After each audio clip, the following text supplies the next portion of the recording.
Live from New York, this is WIUR Radio.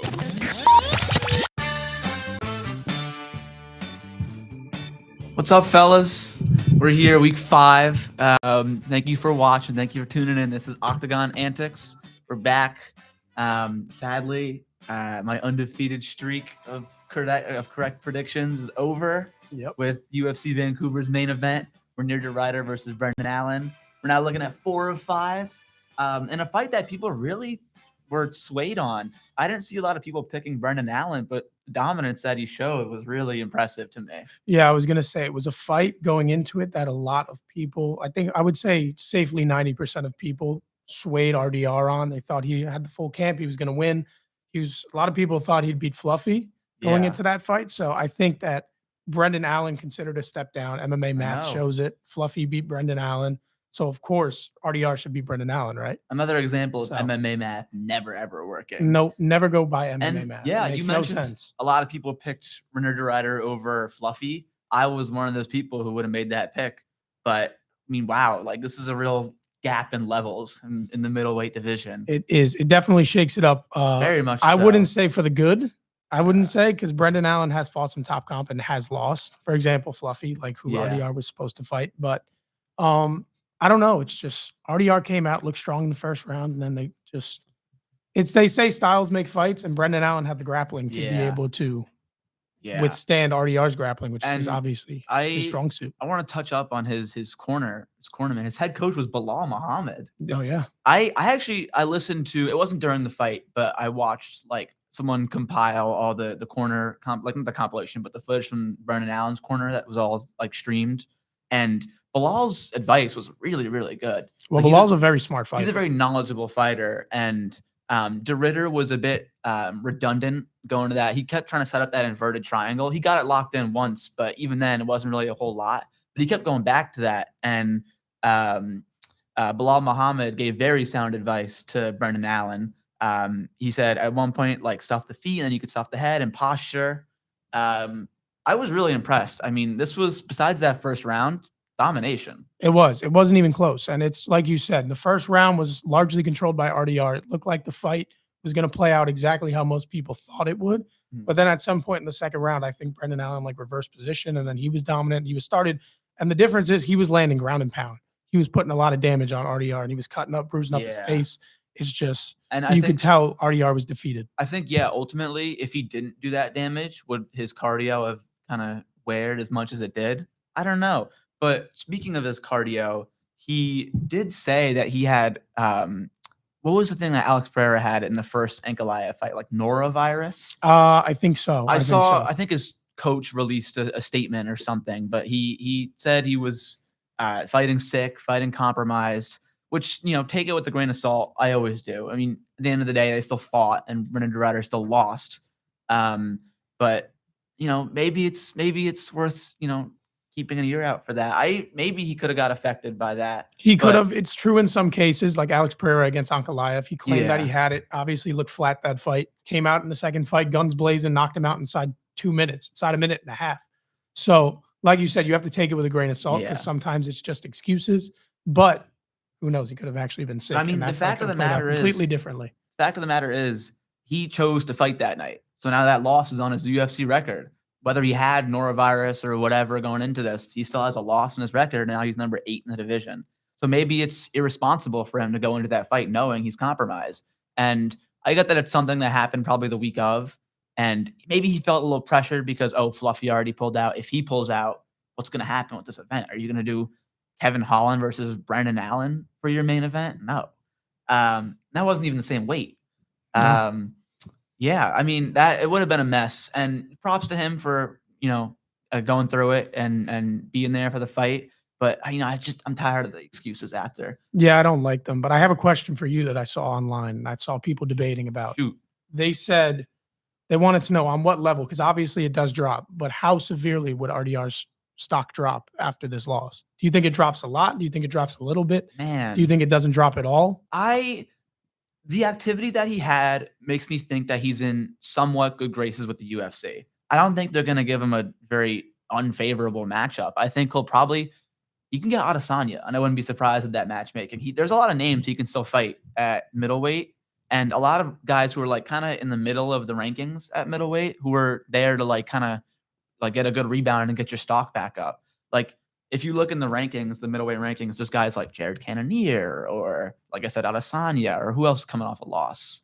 I'm not sure, but we'll talk more about the matchmaking at 185 now.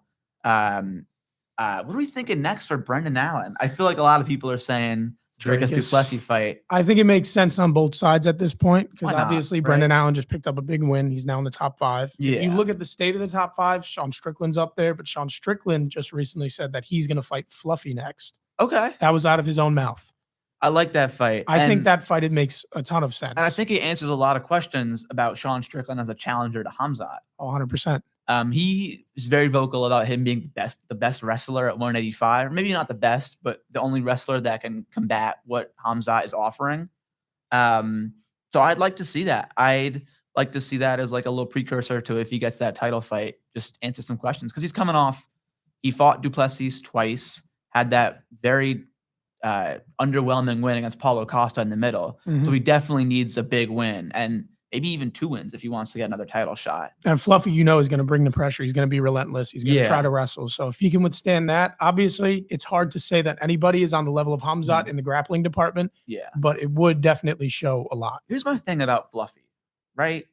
He's coming off a win over Roman Dolidze.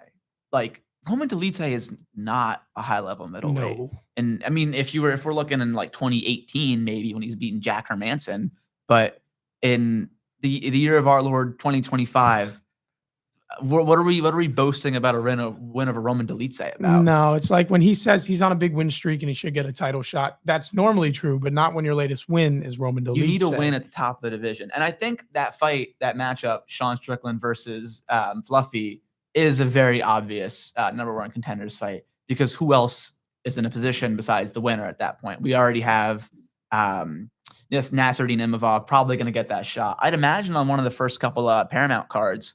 But after that, we're in a little bit of a gray area. And I think that matchup solves a lot of problems. I think so too. But also, could it be a number 1 contenders fight for Sean Strickland if he wins? Because he did have the belt. He won 1 fight for the belt, lost his first defense. Then, like you said, picked up an underwhelming win, fought for the belt again, lost. That time, very convincingly. Yeah. So does 1 win over Fluffy put him back in title contention? Or could you see like, let's say that Brendan Allen versus DDP actually happens. If one of them wins, does that put them above a potential Strickland win? Because I think if Fluffy beats Strickland, he's 100% the next title challenger. I agree. I think minus Imavov and Hamzat, Sean Strickland and Fluffy are probably the 2 best fighters at middleweight. Maybe you throw Kyle in there somewhere. That's besides the fact. But at the moment, I think because you look at the first Sean Strickland fight with du Plessis, as much as I harp on how bad Sean Strickland's style is to watch and to score, that was a close fight. The second fight, we're going back to these excuses.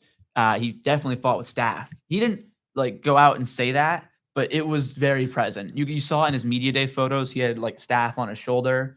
So that probably messed up his output a little bit in that fight. I'd imagine that's a number 1 contender fight, regardless of who wins. And both of these guys are very high pressure guys. So even if it goes into the 5th round, that's saying something about the winner.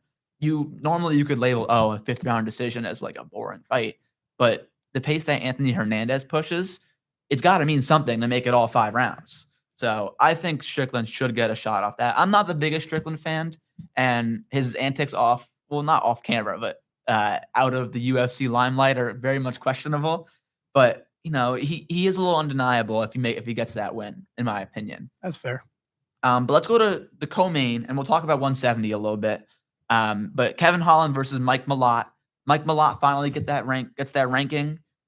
He faced a Neil Magny test, lost, but kind of like slithered his way around. Neil Magny is now in the rankings at 170. His hands look good. I thought his boxing was very crisp. And I said this in his last fight against Charles Radke. His boxing looked good and his pivots looked good. It sucks, though, because we're not talking about that. We're talking about, or everybody's talking about the controversy behind that nut shot. there was multiple controversies. I feel like the fact that It was a weird card. it was a weird card, and a lot of the narrative is the reffing coming out of this. I think I had like 4 ref comments in our little sheet notes right here. But firstly, I think there were like 2 or 3 nut shots that happened. The only one that got a point deducted was Drew Dober versus Kyle Prepelec, which is in the 3rd round. Mhm. I feel like it's a big point. I mean, we know the result of that fight, but going back into the moment, that's a very, very impactful point. And the fact that Mike Malott didn't get one, and that was a second nut shot, as glancing as it was, kind of says something because he was out for the whole 5 minutes and then was visibly like unable to kind of move freely because of that. And I think it's a little unfair. People are putting a lot of it on Mike Malott. They're saying the fight was boring because it was just a lot of people have said the fight is boring. And I agree with you. I thought that his striking looked good. I thought he did what he had to do to win. But I don't think you can entirely put that on him because, like you said, Kevin Holland couldn't really move around. He couldn't fight like Kevin Holland Yeah. for those final 2 rounds. And if that point gets deducted, if the ref takes a point, does Mike Malott change his style? Does he go for the finish? He probably does, I would say, because obviously the first round was close. Yeah. The first round was close. And if you get a point deducted, you're either drawing it or you're losing it by 2. So obviously he's going to have to dive in there and go for a finish. That was a 28-29 on all 3 of the judges' scorecards. Was it split? No, it wasn't. But yeah, that was, I mean, if you look at the output in this fight, it's kind of in the favor of Holland, but he has those very like pitter patter strikes that he throws a lot of out there. Mike Malott threw significantly less significant strikes, but was very much more precise in this fight. Kevin Holland's turning into a bit of like an output guy who just doesn't have a lot of pop, like a worse version of Corey Sandhagen. Possibly, but also you could say, I think there was a moment, I think I was kind of like, I kind of vaguely missed it very quickly, but there was also a moment I saw people talking about where he arguably had a knockdown in the first on Malott that wasn't scored. Was it where he like took that little stumble? I think so. I mean, there's always like power in that, what is it, his left hand? Yeah. There's always been that power, but his boxing looked very shaky in his last, he looked good against Malott, but against D-Rod, sheesh. I think we've talked about that before on here. Yeah, we mentioned it last week coming into it. But where do you think like Malott's ceiling is at 180 or 170, excuse me? I don't know. It's always hard to judge this. It's tough, when you have. Yeah, I agree. It's hard because you have that looming. I feel like you always have that looming Neil Magny loss over like the top of your head that people are always going to put on you. But I feel like it's not like you can like people have like think about Joshua Van lost to Charles Johnson. Now he's fighting for a title, fighting like the best comp of his life. I mean, I've seen people come back from a loss, and it's hopefully he takes the Joshua Van route and stays very active, and not just waiting for these Canada cards to pop up on. Yeah, no, you can't just wait for those cards. Those cards come like once or twice a year. You can't be doing that. They got lucky because they had the Della Maddalena Bilal card in Canada, and then this one. So it was like, I think it was like 2 Canada cards in 6 months or something like that. So he's naturally active, but I want to see him fight like I would like to see him fight on a pay-per-view somewhere, maybe one of the first Paramount cards. If he could fight early next year, that sets him up to have a really good 2026. Who would you say is a sensible opponent in the rankings for him right now? The matchmaking is so weird at that like spot in the rankings. I don't know if he's going to fight up or down. I'd imagine if they book him in Canada, they're more like inclined to make him fight up, but who knows, man? Because if you look at the bottom of the rankings right now, number 14 is Gabriel Bonfim, who I believe is booked. Against Randy Brown. Yes, he's booked. Then you have D-Rod at 13, who broke in against Holland the same way. You have Jeff Neal. Jeff Neal's coming off the knockout. I feel like that was in what, June? Jeff Neal, yeah. He'd be recovered in time for early next year if they want to go that route. I'm looking a little outside the rankings. I mean, Renat Fakhretdinov makes a lot of sense. He's someone who probably is deserving of a ranked opponent. I think that makes a lot of sense, actually. You could do the Neil Magny rematch. Could do the Neil Magny rematch off 2 wins. I mean, why not, man? Because he is sub Jake Matthews. It's a finish, by the way, and TKO'd the Capoeira guy, Alesi Zaletsky. That's it. There you go. But yeah, 170 is interesting, and we're gonna have a lot to talk about after UFC Qatar. Yes. That's a big one at 170. Oh, maybe. What about Joel Alvarez? I actually really Mike like Milan that. versus Joel Alvarez. Get him another fight at 170, maybe to fight in the bottom of the round. I like And that. I like that, and I bet you it makes sense for both guys because they should be active right now. I think now that Joel Alvarez is at 170 and it's an easier cut for him, why not be active? And he did not really take damage in his last fight. No, and it's also, I think, a good fight because obviously there's the looming controversy over the win from a lot against Holland. Yeah. And if you compare it to Gabriel Bonfim when he beat Wonderboy to get in the rankings, there was also controversy, and now he's fighting out of the rankings. And So a prospect. So that makes a lot of and it's consistent with what the UFC has been kind of putting out there. But there's a bunch of options. I'm a big fan of 170. Oh my gosh. Speaking of 170, we'll announce this later, but Nicholas Dalby got booked. Also, Sung Young Ko, the guy who beat Oban Elliott, is booked. We might have talked about that before. We have. But I'm looking at the Tapology 170 list right now. I don't know if you're an Islam Dulatov believer, but I'm a believer. He's the former model, right? He's the former model. I'm a believer. He has power. He's real power. And his knockout on the Contender Series was sheesh. Mm-hmm. But let's move on. What are we looking at? 521. Let's talk about the featured fight. Another judging controversy. A lot of people saw this for Cheeto. What did you think? Listen, I thought, as much as I like Cheeto, and I get that it's a close fight, a lot of people say close fights aren't robberies, but I do think that Zahabi was the rightful winner just because of the output and the activity. Yeah. Because it's so frustrating. It happens every fight. Every Cheeto You thought fight. it wasn't going to happen, but it did happen, where he rocked him, he put him down, and then he just didn't hit the gas. Doesn't do much with it. He always does that, and it's so frustrating. And it makes it so easy for the judges to score against him when he's just not putting much out there. He knows it's a problem and he's not really addressing it. It's a shame because he's only 34, 33. He's very young. I think he's 32. Excuse me. Yeah. And like he still has some fights left in him, probably. 100%. But I'd like to see him maximize his time in the UFC. Now that he's in the bottom of those 135-pound rankings, he's probably going to fight outside of that. Who knows who they'll give him? He's on a 3-fight losing streak. Yeah, O'Malley, Figgy, and this fight. Yes, you're right. So, yeah. But it's just, if you look at the level of competition he's losing to, like at least those last two, Zahabi, I don't know if Zahabi is going to do anything too severe in the 135-pound division. O'Malley. Yeah, I don't think that would go well for him. But I don't like that for him. I think we might have mentioned this. Song Yadong mentioned that he's fighting O'Malley in one of the January or February Paramount cards. So I'd imagine he's busy and Song Yadong's busy. That's a good fight. But you can't fight him up in the rankings. You almost lost to Cheeto Vera. Like, I'm not fighting Zahabi that high up in the rankings. You're going to fight like Vinicius Oliveira or something.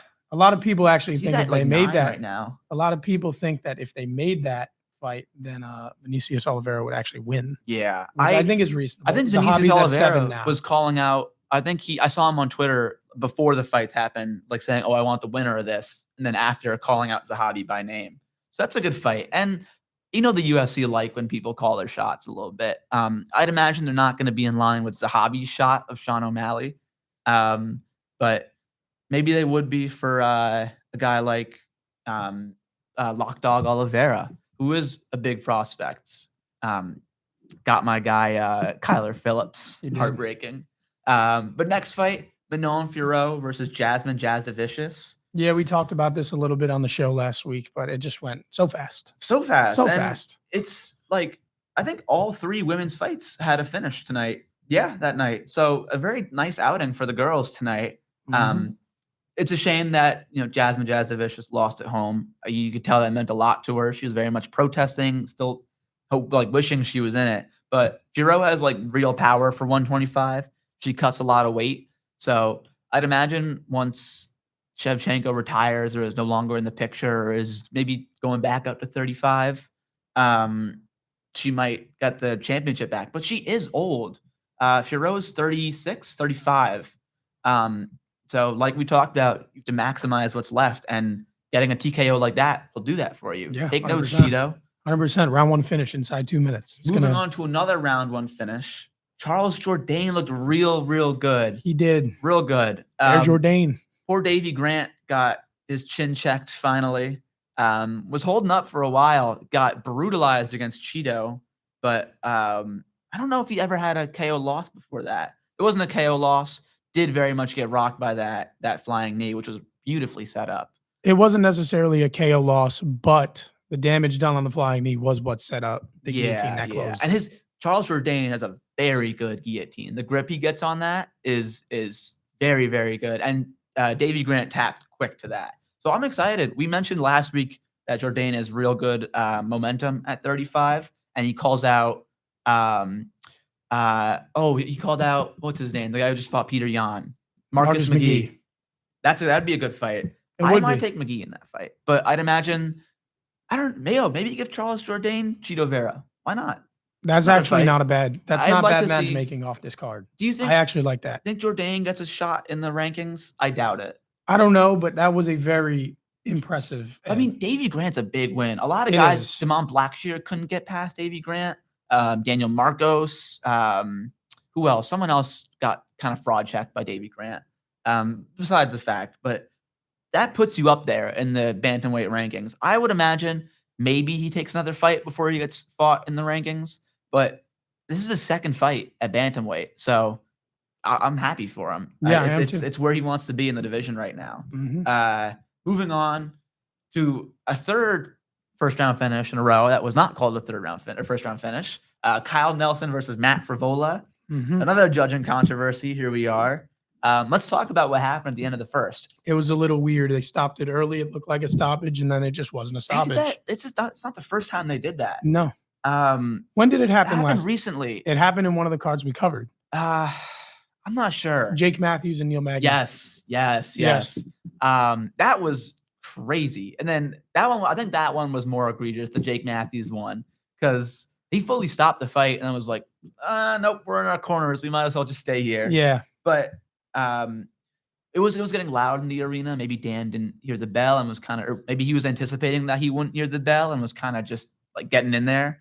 But they had one of the heads of like refereeing or whatnot come onto the commentary, and even he was lost. Like he was like, at first he was like, guys, can you hear me? And I just knew at that point it was like, yeah, they had to get someone on there to just kind of dispel anything that Dan Miragliotta just did. Yeah, because it was a little different than the Jake Matthews one. He was obviously in on a submission, and I think there was only a second left when they stopped it or stepped in. And like people were saying, oh, if he had that extra second, maybe he could crank it, get the submission, whatever. But this one, I feel like, if I'm right, was there like 4 or 5 seconds? It was 3. Left? It was counting down. But there was like a good couple of beats before that bell would have rang. And I thought he was out. Yeah, it looked like it. The shot, I don't think it was the shot on the feet that put him out, but the ground and pound was very heavy. And dudes who have like long limbs, like Kyle Nelson, they just get so much more torque on their ground and pound shots, especially when they're like kind of postured up like he was. But overall, very impressive showcase from Kyle Nelson. It was, and he won the fight easy. So, Won the fight easy. People say round 2 was Frivola's round, but there was a 30-27. So it just kind of shows that this fight was a little easy for him. But he looks comfortable.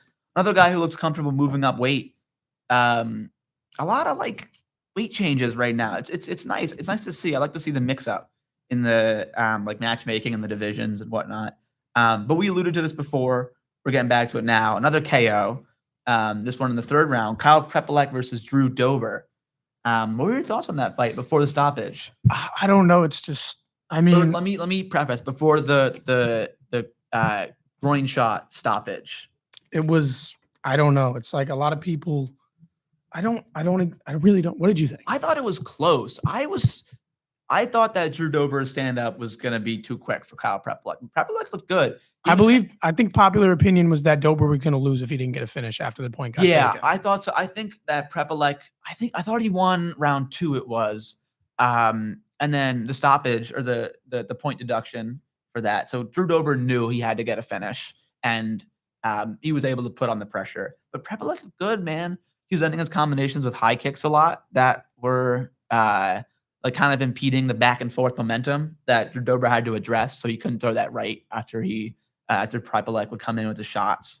I thought both guys looked good. I was surprised. Drew Dober took a knockdown at one point, but weathered the storm, came back in it. If I remember, it was pretty late in the round, I thought. On ESPN, it says there was no knockdowns, but I remember Drew Dober taking a knee in that fight. Would this have been 4 or 5 in a row for Drew Dober that he lost? I think he was on a good streak. I think it was something like 4 out of his last 5. Because he had Renato Moicano, John Silva, Manuel Torres, and then he had a win before those 3, but lost to Frivola before that. So he is on a bit of a slope, and I'm happy to see him get a win. He's a vet.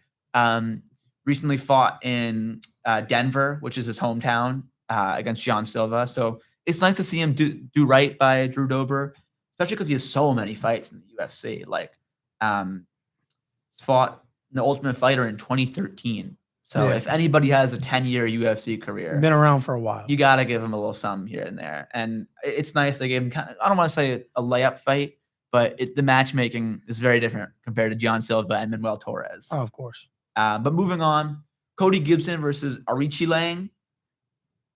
Very quick fight. Not a lot to talk about. No, can't say much about it. Cody Gibson squared up his feet or his hips a lot when throwing that kick. Aoriqileng just kind of bombed him with that overhand. And he was out from the shot. The ground and pound, not that it wasn't necessary. It wasn't egregious, but it was you could have called that after the shot. Yeah, probably. I mean, I don't know why, the way he was bouncing the right hand, it reminded me so much of I was thinking of like Wonder Boy when he threw it. I know, he looked good. Yeah. I was surprised because Aoriqileng came off that loss to Raul Rosas. So I was like maybe expecting Cody Gibson to get some wrestling in, but quick fight and Very sharp fast. hands from Aoriqileng. It doesn't get more impressive. Hyung Sung Park got a L. Mm-hmm. I might be coping big time here, but I saw a whole lot of back knee on Bruno Silva. USADA be gone. This is the new era. Let's bring back USADA for every division except for heavyweight. I think that's a good proposition. You want to let the heavyweights get on the juice. Yeah, to make it as entertaining as possible. Why are the 25ers on juice? Why, come on, y'all are too quick as is. Like, I can't follow with my eyes. But I mean, Bruno Silva looked good, and his hands looked sharp in that first round. I thought that Bruno Silva broke Hyung Sung Park's jaw because he was just breathing out of his mouth so quickly. Maybe it was a cardio thing because Hyung Sung Park was back in there very quick after his fight against Tatsuro Taira. But I mean, he looked good. Bruno Silva looked speedy. Hyung Sung Park wasn't really as dominant in the grappling as I expected. I'd imagine that the frame difference would have led to more, but Silva looked good. It's a good get back for him because his last 2 performances were not very good, we'll say. He got kind of beat up bad by Kopp. And Joshua Van got him. Got beat up bad by Van. His strength of schedule. Like, say what you want to say about Manel Kopp and where he is in the division, but if he were to just get his activity right, there's no doubt he'd be at the top of the division. Oh, 100%. He can catch losses here and there and still get up there. Like he's Joshua fighting Van. Brandon Royval December. Coming up. Be Royval. Yeah. But we'll see that. It's a good fight at flyweight. It is. It's a very good fight. Danny Barlow versus Jordan Santos. That was just a good fight. I have to admit, I didn't see a lot of this fight, but I saw the clips of what I saw. It looked like they were throwing. There was moments in time. Barlow gassed hard, which is like, because he said the commentary mentioned that he was committing to 185.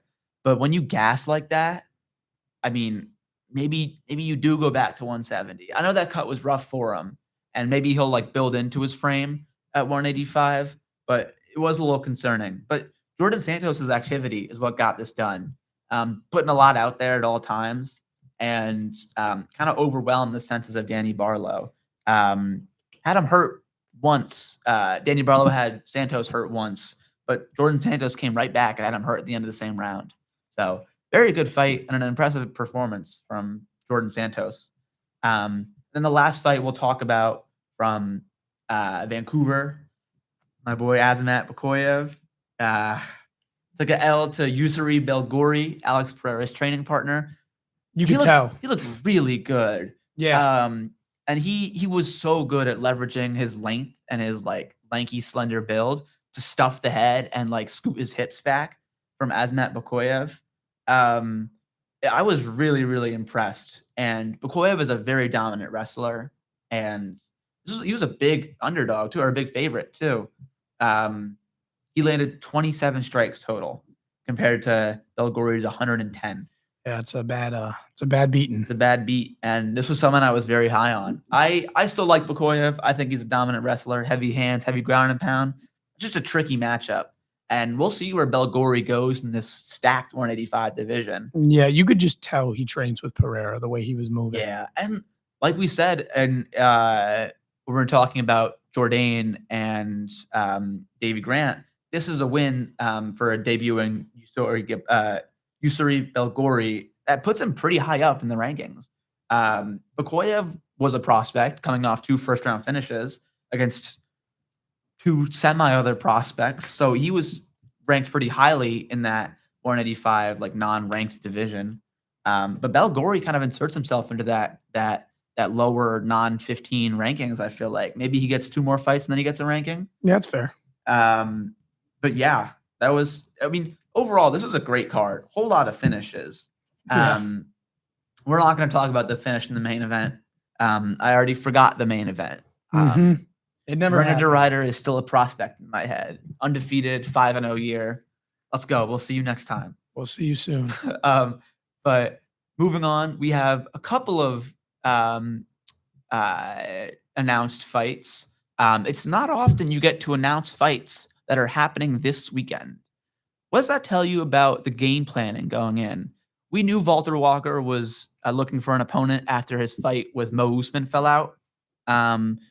And Louis Sutherland had a fight booked against Justin Taffa that fell out. So the matchmaking kind of made sense.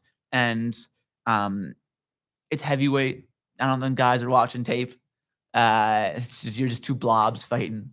But maybe Sutherland wrestled some or worked on his leg lock defense a little bit. But I don't know if it's enough.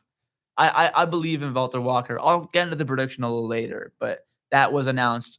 I remember seeing it like as I left from recording this podcast last week. I was like, oh, well, maybe I could have put that in the pod. But there's always next week.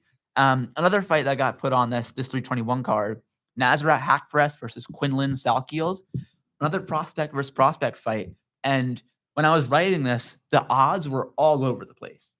All over the place. Like, I saw a bunch that were like split odds and even odds, and then a bunch that favored Salkield, which I was surprised. I think Hakpress is probably the bigger prospect going into this fight. But Salkield's wrestling is very good. He comes from an Australian wrestling base, and his stand-up, he has heavy hands. So I think he poses a problem, but I'd imagine that Hakpress's activity is what gets him. I said I wasn't going to talk about prediction. We'll get into that later. We'll get into that later, but I had to kind of just give it away. This wasn't a big week for announcing fights. That was last week. That was the big one. But Marco Tulio versus Christian Leroy Duncan gets announced for the Apex November 8th. These Apex cards aren't even bad. No, the November 8th is the David Onama versus Steve Garcia one, I'm pretty sure. There's the Randy Brown and that one, but I'm pretty sure that one is the Steve Garcia event. I wrote, why is this in the Apex? I think these 2 guys are banger fighters, always put on bangers. Marco Tulio is a real prospect whom I'm very excited to watch, but this should be anywhere but the Apex. Well, if you want to go by what you just said, if it's the Onama versus Garcia card, a lot of people have been getting down on it as like a real, like, why is this even a card? So I guess they got to beef it up a little bit. Maybe. Make it a little bit more watchable. But it's a shame. Like, those are like, we saw Tulio's last performance at 317. He looked so good. And he was fighting, I think it was the second fight of the night. And the crowd was so loud, which is crazy because no one's there that early in the night. So that just shows to me he is real crowd pop in the way he fights. But hey, we'll hear all 50 people in the Apex popping. Also, a couple fights for UFC Qatar. I was wondering when Marion Santos was going to fight. He had that controversial decision against the American wrestler. I would have to look that up. But Muhammad Naimov is his opponent. Naimov is good, and they keep giving Santos very good rises in the division. I'd imagine if he wins this, he fights in the rankings next. He's one of these prospects that the UFC just kind of love to give good matchups with. It wasn't Clayton Carpenter that Marion Santos got that quote-unquote win over. Santos, I'm looking right now, his first official fight in the UFC after winning the Ultimate Fighter was against Francis Marshall. I'm thinking of a different white guy American wrestler. And then his last fight, he beat Sadiq Yusuf. Oh, I forgot about that fight. That was up a weight too. Um, huh. That yeah, very much. You can tell not a very much a memorable performance. Yeah, I guess not. He looked good. I remember he looked good striking wise, but I was expecting a KO out of him. Because Yusuf is very much past his prime, and I think he's had some surgeries and whatnot to kind of like beef up. But I was expecting more from him in that fight. But another fight for UFC Qatar. God bless me pronouncing this name. Nicholas Dalby is fighting Sagid Izagahmed. Izagamev. It's about as good as you can do. That's about it. I'll take what I can get. I'm a fan of Dalby. When he wanted to make it scrappy against Randy Brown, he made it scrappy. And it got didn't sparked. work. But he has good hands, and he fraud checked. I think he fraud checked one of the Bonfim twins. Or maybe it might have been the Sadikov twins. I'm about to check. His hands hold up. He's an old man. I think he's 41, but I'm excited to see him fight. And I think he's from the I know Sagid is from the region, but Dalby is from Europe, and a lot of these guys from Europe really want to get on the Abu Dhabi cards and the location cards across Europe, like they had in Qatar and Abu Dhabi, or I said Abu Dhabi, and like the ones I had earlier this year in the summer. Where was the Khalil Roundtree versus Jamal Hill fight? Azerbaijan. Azerbaijan. That's what I was looking for. Yeah. I said Abu Dhabi. But yeah. Dalby, I'm looking at it now. His last win was a KO over Gabriel Bonfim. Bonfim. Stoppage. It was one of the Bonfim twins. Mhm. Yeah, it's a good win. There's a good win. He's in the rankings now. UFC, we're going to move on through UFC 321. Big fight feel, not as big as 320, but we're kind of getting blessed. We get 2 in 1 month. And they're both good cards. Both good cards, and they kept getting better, like going into the fight, or going into the week.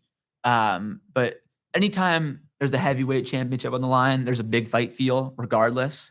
And they usually throw one of the women's fights on a card like that. So Of 2 course. championship fights and a stacked undercard. Let's get into that. Firstly, Tom Aspinall versus Cyril Gane. The big one. Let me just read out these odds real quick. -400 for Tom Aspinall, +300 for Cyril Gane. That's not even the craziest odds on the card. Sheesh. Does Gane really have a chance? There's a chance. I feel like there's always a chance. Hey, there's a chance for me to pull Madison Beer as well. Yeah, there is. So you can never say never. You can never say never, but if I'm an odds maker, I'm giving out +1,000,000 on that. If you're looking easy, like if you're looking simple, you've seen Aspinall submit people. He has wrestling. Gane struggled with wrestling in his past. John Jones, even in Ghana. Yeah. So that's like the easy. That's like the easy pick. Like, oh, Aspinall will just wrestle him and whatnot. I feel like sadly, like what's taking away from like the hype of this matchup is people wanting to compare it to Cyril Gane versus John Jones. Like, oh, if it takes Aspinall 3 rounds to get rid of Gane, he's so clearly worse than Jones. I don't even want to think about John Jones going into this fight. I could care less. But I wrote that Tom's only real loss, he has a DQ and then the injury, but his only real loss was by a heel hook, which Cyril Gane has a tendency to drop for. So does he have a chance? No. The time he got caught with the heel hook, it was on the regional scene. He was just going a little too wild with the ground and pound, made a mistake, gave up the leg, tapped pretty quickly. But he's a jiu-jitsu guy. I'd imagine that he's going to be more measured in his approach if he's on the ground with Cyril Gane. And I don't think he should rush it. I think he could take his time, get that 1-2, probably hurt him. But we'll see. I am excited for this. Cyril Gane's very bouncy on his feet, which is like Tom Aspinall hasn't really fought someone like that before who can kind of weave in and out. So we'll see how accurate he is going into this fight. But it kind of seems a little predetermined. It's definitely interesting. I think a lot of people are sick of seeing Cyril Gane in title fights. Yeah, especially after his last fight. Yeah, who he's also fighting on the card, and Volkov we're talking about, and he obviously, a lot of people thought he beat Gane. So that just, again, that looms over it. That makes it less hyped, I guess, because Gane's getting a title shot off something that a lot of people considered a loss. Yeah. So I remember the UFC. I remember Dana White. It was this video of Volkov walking out of the ring after his fight in Abu Dhabi. That was the 308. No, it was the Max Holloway versus Ilia Topuria card. I think that was 308. Yeah, I think so. That was the featured fight, and I think like even the Abu Dhabi people were booing. I remember Dana White saying like, "We'll get you, we'll do you right after this," because he thought that Volkov won. We'll talk about his matchup, but I don't know if Dana White was keeping his word there. I don't know if he's necessarily doing them right. Let's get into the co-main. I don't know about these odds, honestly. Virna, excuse me, the R in there. Jandiroba versus Mackenzie Dern. I think it's because they have already fought and Dern got given the win. But here we go with MMA math. You compare their fights against Zhao Xiaonan, the girl who fought Zhang Wei Li at 300, and it's night and day. I really feel like Jandiroba has a physicality advantage. She's very, very strong, especially in the grappling. I like her as an underdog. I think like Mackenzie Dern put a pace on her in the first fight. It was a 3-round fight, striking wise. And I think Jandiroba's got a lot better striking since then and can probably time some takedowns if she wants to do that same strategy with the heavy pressure. I don't see a world where Mackenzie Dern is champion after this. No, and if you go back to their first fight, I've seen a lot of people recently, because it's obviously come back up with this fight coming up. A lot of people thought that Dern didn't even win the first fight, that it was a controversial decision. Yeah, honestly, when Jandiroba got her win over, who'd she fight? She got a sub recently. Amanda Lemos with the armbar. This wasn't her most recent fight. Zhao Xiaonan was her most recent fight. But the armbar against Amanda Lemos, I thought her grappling was really good in that. I think she main evented that card too. I'm just out of curiosity. I'm checking. Yeah. So she's very comfortable in that 5-round setting. I think she's had a couple training for 5 rounds. Either this would be her second or third. But I believe in her, and I think she's so strong in the grappling. I think maybe levels above anybody else in this division. And she was scheduled to fight Tatiana Suarez twice, and I wish that fight happened because I really feel like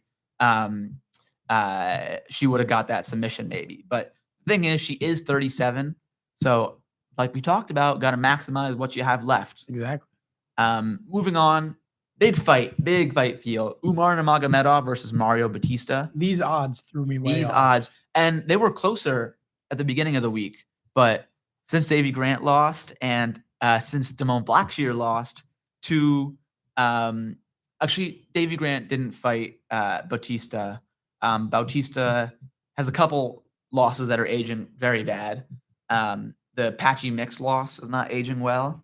Also, yeah, the Damone Blackshear fight. So if we're looking at it, has he beat anybody elite? He hasn't really fought anybody on Umar's level. No. Ricky Simone is a good win. Again, Damone Blackshear is good, but not of the level of Umar. And Patchy Mix is nowhere near there. And if you go back to an older Jose Aldo, the way he won over him was not the best. It wasn't either. Pretty, and I feel bad. He got a lot of slack from that fight. He did, saying he's boring, but he puts up a good pace, and because Jose Aldo's boxing is just so good, and he's like crafty even in his old age. It's hard for guys like these pressure boxer guys like Mario Bautista to really land clean on him because he's just going to weave and get you to the body. So, as much as that fight was a stinker and everyone kind of hates him now for it because he did it to a legend in Jose Aldo, I like Mario Bautista. I just don't like him enough to be Umar Nurmagomedov. Umar is very good. Umar's very good, and I'd imagine I can see how this fight plays out. I think Bautista might have some success on the feet, but I think Umar's kicks are going to be way, way, way too fast, and he's just not going to see a lot of them. I bet you he gets his leg chewed up a little bit, and I bet you the body kicks are there for Umar. Bautista has like pressure, but he isn't like a marauder in his pressure. Like you can see him backing up, but he wants to be on that back foot the majority of the time. So it's like a measured pressure, and to me that means the body kick is going to be there for Umar. I'm excited though. It's been a while since we've seen Umar. His last fight at 310. And yeah, I want to see more activity from him. There's a lot of guys I want to see more activity from. But hopefully, well, let me ask you. Do you think if Umar wins convincingly, you give him a title shot? It's hard to say no. Because objectively, like if this were any other division, you'd be like, maybe you get another win. Probably, but if you look at 135 right now, We Merab cleaned it out. is cleaning it out. The whole And the who's to say no? The only competitive fight he's had was since challenging for the title was Umar and Corey, but rest. Yeah. Corey was competitive, but not competitive at the same time. Corey had rounds that were very competitive. Yeah. He looked good at round 4 and 5 and round 1. But hey, that's for another day. Yeah. I don't know. And don't forget, it's possible that, like you said, a lot of people are giving Mario Bautista a lot of crap for the Aldo win. Mm-hmm. But there's multiple people who have, if you go back to Merab himself, Merab has won a lot of people over. Merab beat Aldo in similar fashion. Yeah. And he was getting a lot of. And he beat Peter Yan in similar fashion, who people love. So, like I said, I mean, Batista's being very active. He's going from, I mean, I'm pretty sure, when was his fight, or what card was his fight against Jose Aldo on? That was 307. So he was supposed to fight Marlon Vera. That gets canceled twice. But he was being very, very active. And the Patchy Mix fight kind of came together very loosely and in kind of the blink of an eye, but he accepted that. That's a crazy fight to accept on really short notice. That reminds me of Lerone Murphy versus Aaron Pico minus the finish. But I would argue Patchy Mix was a riskier fight to take. I think so, because he did have like that big name value coming in, and even there were some pound for pound rankings that had him inside the top 10 if you go by all promotions. So it's like, who is this guy coming in? Like Patchy Mix. It's Patchy Mix. But then he went out there and made a nobody. Yeah. It seemed like they were feeding Batista to him. It did seem like that. But hey, got a big win. The hands look good in that fight, but my hands would look good against Patchy Mix. It seems like it, yeah. You can throw somebody untrained against him and he'll land some shots. If you can punch a still object 3 times in a row, you can probably land 3 punches on Patchy Mix, which is sad to say. Because I was a big believer in him. And having wins over Magomedov and Sergio Pettis, these are good wins. And like, I feel bad because okay, his fight against Magomedov, the second fight, I actually watched that. That was when Bellator was still kicking. He lost that fight. But Magomedov is a very good fighter. He beat him twice. Also beat Rafael Stotts with a knee up the middle, round 1.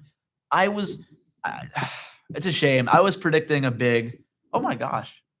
I was predicting a big, kind of career, explosion for Patchy Mix. And now because of this, we're getting a Mario Batista featured fight. Yeah. So I'm glad Batista's here, and he looks good again. But I think Umar is just a different level from anywhere he's fought before. Yeah, Umar is just, if you go back to what Umar did against Corey, it was, and there's levels. I will say, from Batista's side, it's notable. He said that he really wants to put a bigger pace than Merab put onto Umar. He said hard. Merab cracked the blueprint in a 3-round setting. I got to really work him. But is that even possible, firstly? Who knows? Who can put on the same pressure as Merab? Yeah, who can do that? And nobody. Before we get into the rest of the fights, we have some announcements I forgot to read before. Let's switch it up this time. Make sure to follow WIUR on Instagram at WIUR_Gales Radio, spelled GAELS Radio. And be sure to subscribe to the YouTube channel that you're watching this on. You want to see all the podcasts that come out, get the noties, maybe be notified when Octagon Antics come out. Yes, we would appreciate it. Do we know what was the podcast of the week this week? I don't know, because we're reading an unupdated sheet not off the top of my head, but so we don't know. Iona's MSC department is hosting a Women in Sports panel on Wednesday, October 22nd. That is tomorrow. We talked about this last week, but they're hosting it tomorrow. That'll be in the Henry Lecture Hall from 12:30 to 1:50 in the LaPenta School of Business. It'll feature 5 talented individuals in the field of sports media coming from brands like CBS Sports, Lookalike Productions, and the USTA. Come see and learn how women are shaping the sports media field and connect with professionals in the field. Tomorrow, October 22nd from 12:30 to 1:50 in LaPenta. I know all of my professors, my media professors are going to be there. I've had 2 different professors, either cancel class or be like, hey, I'll give you extra credit if you come here. I'm going to it. It is It's nice to have events like these on campus, especially for like women empowering and in sports, like in media sports. Just It's in great general, for- it's nice to get a professional view on things. And speaking for students, we are appreciative. Yes, But very much. let's get back. We were talking about Volkov a bit earlier. Funny little tidbit. Tom Aspinall thinks he's 6'9", not 6'7". Yes, I saw that. I believe it. He said he's I believe lying it. about his height. I He's don't know pulling who's a KD. I don't know who's lying about being down in height when you're a UFC heavyweight, but I digress. I remember It's possible. I saw another quote that said his manager didn't want him to look like a freak show standing at 6'9". And then I saw a picture because Stefan Struve, the tallest heavyweight ever in UFC, and Volkov fought at one point, and they were saying that maybe Struve like undercut his height as well because he's looking 7 foot in that picture. Yeah. Which is crazy to think if he was 7 foot like heavyweight. How do y'all move? How do you take a leg kick at 7 I foot? have no idea. And I could understand why they would lie about his height because if you see somebody is 6'9", heavyweight, like you might be more reluctant to fight them. You might think it's gimmicky. Too. You might also be more reluctant to fight them if you see they're 6'9", but 6'7", like you can deal with it. If you were watching the video, I'm sorry. I apologize. Yeah. Next time we'll be better. Anyways, let's talk about who's he fighting. Hilton Almeida. This might be the end of Volkov at the top of the division. It might be. I'm a big fan of Almeida. I think his wrestling is really good. But I mean, he's been beat by Curtis Blades, man. Volkov is a much better fighter than Curtis Blades. That's a weird one though, too, because he was obviously beating Curtis Blades, and then he got in on a takedown, and Blades just elbows, just constant. Until that was too much. There was so an it's uppercut weird. that Blades landed too in that fight that had him hurt. But I mean, it's just the overall relentless pressure that really, like, although we lost a fight, it was notable that like, wow, this guy can shoot. I think he shot like what? It was probably like 8 or 9 takedowns in a round. There was a lot. That's a heavyweight Marab in my opinion. Speaking of Backney though, I'm a big Jailton Almeida Backney believer. Yeah. But I think if Volkov can channel his inner like Belgori and use his long limbs to stuff the head and scoot his hips out, that's what he's going to have to do. Winnable fight. Tom Aspinall seems to think so because he was talking about in a video recently, talking about this matchup, and he said Jailton Almeida likes to shoot on one leg from very far away, and he's like against a longer fighter like Volkov, that could you can just stuff it. Yeah, that could be very a big problem. I like him as an underdog, and plus 195 is pretty good money. Thing is, man, like I have a hard time picking a 36-year-old heavyweight against a roided up athletic freak. It's tough. I really want to pick Volkov, and you know who I'm rooting for out of the two of them. I think he's good. I think Volkov gets it done. You think so? Yeah. But we need we need a new look in the heavyweight division. We do need a new look. Hey, okay. I was a believer in who's the dude that got knocked out by Derek Lewis recently?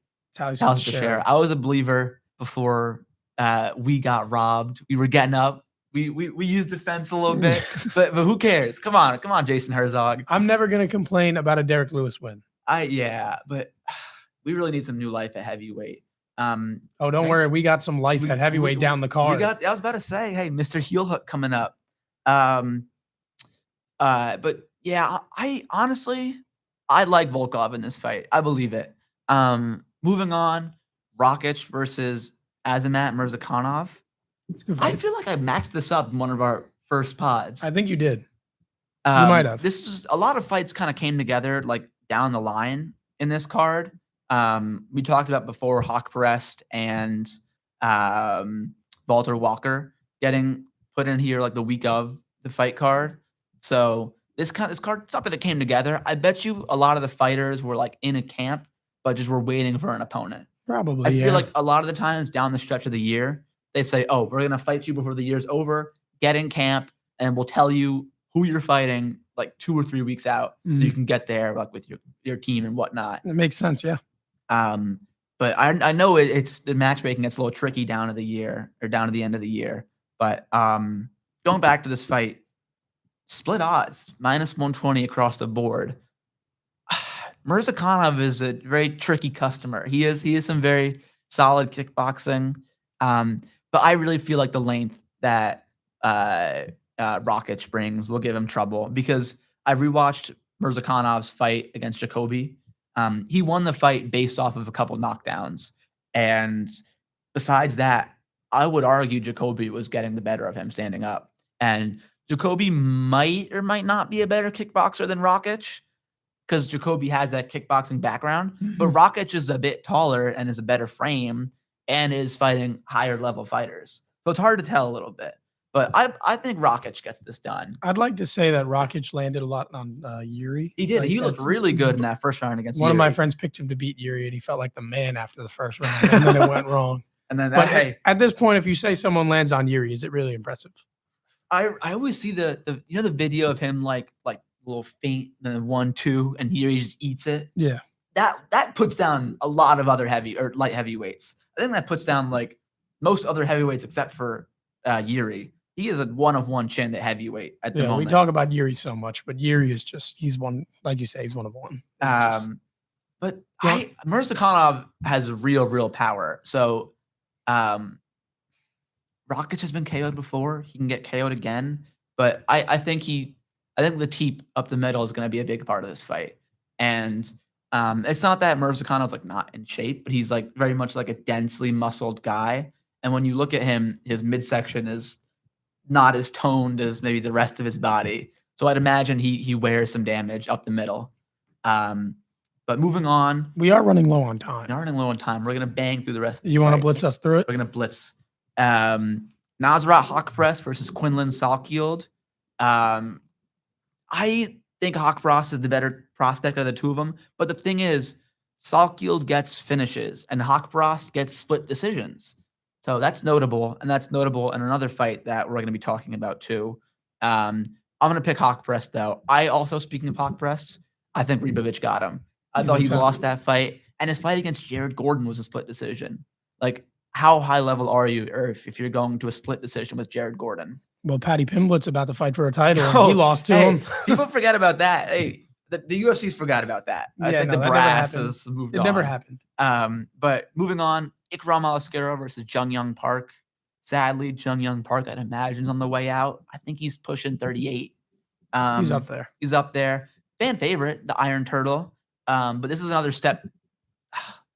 I would argue, because Ikram Alaskerov came off the fight against Muniz, right? Would you say Muniz is a higher or lower level opponent than Jung Young Park? I think they're about the same, realistically. The point I'm trying to make is he's not fighting up in talent. He's fighting at the same level to get him these wins so that when he gets back and the chance to fight in the rankings, it's more worth it. Although it was short notice, Muniz. The knockout to Whitaker did stifle a lot of his momentum. Yeah, I thought his stand-up looked like, if you compare his stand-up versus Andre Muniz versus Warley Alvarez, I really feel like it's night and difference after that Robert Whitaker fight. So maybe he gets his swagger back a little bit against Jung Young Park, but he is a finisher regardless. He is. So moving on, banger. Ludovic Klein versus Mateusz Rambetsky. Rambetsky's been in a lot of wars. Back to back. Fought Carlos Diego Ferreira, Mazteki Orobai, and Chris Duncan, losing two of those, getting KO'd in one of them. Was it a KO or a submission? But regardless, he took a lot of damage. I think it was a ground and pound TKO against what's his name? Carlos Diego Ferreira. So that's a reason I'm gonna pick Ludovic Klein. Another reason, big reach advantage, and he's just a crisper striker. I thought, like, if you're getting matched up outside of the rankings with Mateusz Gamrot, the UFC thinks something about you as a prospect. The fact that they even think that you might have a chance to beat him. But this is a banger. I honestly think Klein can get it done by finish.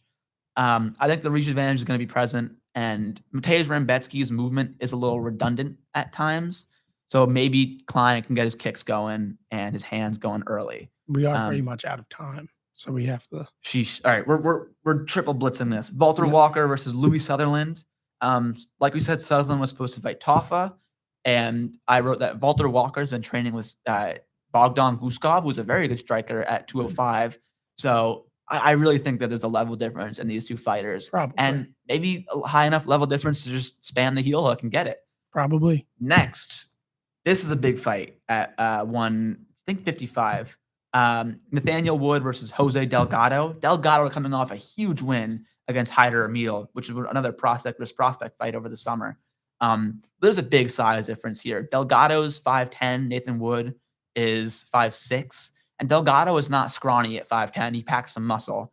And the difference in prospects between a finisher in Delgado and a decision guy in Nathaniel Wood is enough for me to pick Delgado. And I'm a big believer in Delgado. We do have to get out of here. We are running a little low. 2 more fights. Just go quick. Give a Hamdia prediction. Abdelwahab versus Chris Barnett. Chris Barnett.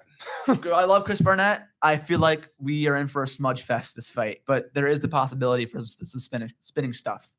And then lastly, Azat Maxim versus Mitch Raposo. Maxim is good. Maxim fights good comp. Raposo is not good. Done deal. And the odds reflect that. Also, Hamdi Abdelwahab, big favorite against Chris Barnett, sadly. Barnett will win, my guy. We want some spinning stuff. We Okay, need some official spinning prediction though. We're doing the main event and the co-main because they're both title fights. Before we go, Tom Jandrova Aspinall. and Tom Aspinall. I Or think I'm we're both on the same. I think Yeah. we're on the same page here. Thank you guys for tuning in. Yep. Thank you. We did love go a doing little this over, show. but We appreciate you guys listening. You guys And going. Follow the Insta, Octagon Antics. I'm the Instagram. try-harding a little bit on there. Yeah. But poquito más. Thank you guys. All right. We'll talk next week. Talk next week.